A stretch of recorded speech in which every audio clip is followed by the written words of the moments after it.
What's happening in Gaza is the shame of the century. Gaza has been erased. There is almost nothing left other than the despair of people who continue to perish there. Look at the acts of torture. Look at who's being killed. Doctors, nurses, students, mothers, children. 17,000 children. To look at what the soldiers have done and said, and then have the courage to say that this is not genocide. This genocide would have not been possible without the shocking cover-up by the media. The role that corporate media played in justifying crimes, in spreading misinformation, like the 40 beheaded babies. We have some really disturbing new information out of Israel. The Israeli Prime Minister's spokesman just confirmed babies and toddlers were found with their heads decapitated in Kfar Aza in southern Israel after Hamas attacks in the kibbutz over the weekend. The basic ethical principles governing their profession. I choked up earlier reading this new revelation about 40 babies being killed. Oh my God. And some of them being beheaded. And I was like, how can any human being do that to a baby? The role of international media, of Western media in acting in defense of the acts of a genocidal state. This is unprecedented, but it's also revealing of the global situation we are facing, the fact that this is not just the genocide of the Palestinians committed by Israel. A number of Western countries are complicit, and so this is an opportunity to interrogate the system we live in, the checks and balances we have as a global community, how people in the West trying to stop the genocide have been repressed. There is momentum and goodwill to make a change, and people feel at loss because they look at their politicians who are in bad faith, especially those who claim to be human rights lawyers. A siege is appropriate? Cutting off power, cutting off water? Well, I think that Israel does have that right. They know that you cannot advocate for starvation. They know that you cannot doubt that a genocide is ongoing where the International Court of Justice has recognized the plausibility of genocide. You should act upon the recognition of that plausibility. I'm well aware of the definition of genocide, and that is why I've never described this and referred to it as genocide. This genocide is also the consequence of the enduring impunity that Israel has been granted since its foundation. Israel has been allowed to violate hundreds of UN resolutions. And this is the result. A state that behaves as if it was above the law, and the state that becomes repressive against those who are trying to hold it accountable. Let me be clear. I have nothing against the State of Israel. The State of Israel is a recognized member of the United Nations, and because of this, I've always respectfully, since the beginning of my mandate, trying to engage with the State of Israel.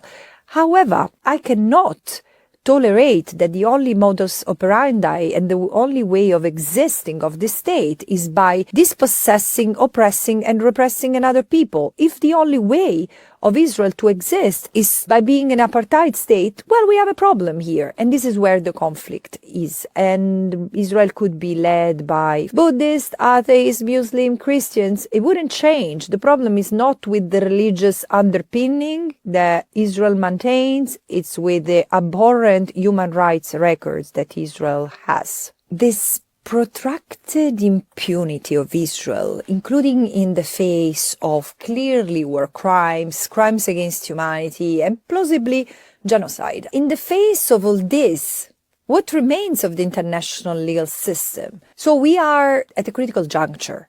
We still have the possibility to step back from the precipice we are staring at. But we need to act in order to change that pattern of lack of accountability. This is why I think that it's important that where democracies or quasi-democracies still exist, ordinary citizens, people from all paths of life make their voice heard, to hold our politicians accountable, our institutions accountable, to make sure that, for example, in the UK, you have citizens who are fighting in the Israeli army. You have UK citizens who live in the settlements. It's time to hold people accountable. The reason why I have recommended the suspension of Israel's credentials as a member of the United Nations is because of the assault that Israel has launched against the United Nations in the past 13 months. It started with a prohibition of the United Nations to have humanitarian aid entering and delivered to the Palestinians in Gaza.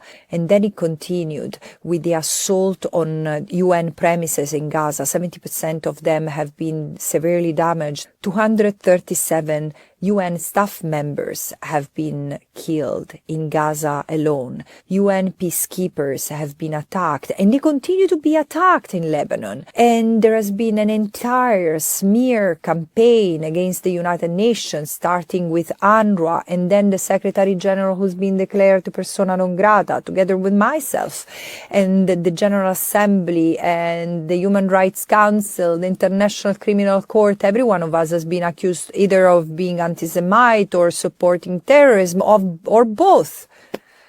And recently, Israel even passed a law that prevents UNRWA from operating in Israel, which means inability to enter the occupied Palestinian territory. What is this? I mean, this is such an incredibly negative precedent that is going to give carte blanche to destroy the UN wherever they are. But I do think that no one has the hubris that has grown into Israel's veins because of 75 years of impunity that the United Nations have granted to this state. What is striking is the lack of empathy. If you cannot empathize with the Palestinians who have been killed in dozens of thousands and been maimed, their homes have been destroyed, there is nothing to return to, and they've lived for 1 year under constant bombing, moving from one place to another, really on survival mode. How cannot we empathize with them, with their tragedy? This speaks to our racism. Certain lives are more worthy than others. Clearly, the Palestinians do not rank very high. For many, it's dehumanization that leads to the commission of these atrocities and has justified the erasure of Gaza, the killing of Palestinians, and even the torture and rape. This is one case in which we cannot miss the genocidal intent, which must be attributed to the state and its totality of conduct, its totality of crimes against the totality of the Palestinian in the totality of the land that Israel occupies. I like to remember the words of Primo Levi, a Holocaust survivor who took his life because he couldn't survive the apathy of the world he found out of the concentration camps. And he said, monsters are few. Atrocities happen because of the indifference of the many who do not ask questions. This has happened during the Holocaust of the Jews. This has happened during the Rwanda genocide, during the Bosnia-Herzegovina genocide. It's more shocking now because everything is televised. This is where we are. I hope that this is the last genocide of human history. It could be.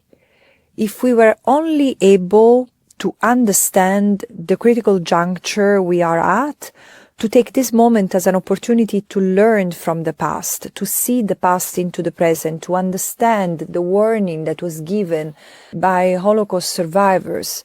Never forget the past, because the forgotten past risks to become a new present. And this is what has happened in many respects, but also knowing that the international legal framework is not ineffective per se, is rendered ineffective by the lack of political will, which is a function of political connivance and interests. In some time, in the coming future, I cannot predict in how long, we will have to come to terms with the fact that we will not be able to say that we didn't know, because this has been a live-streamed 24/7 genocide.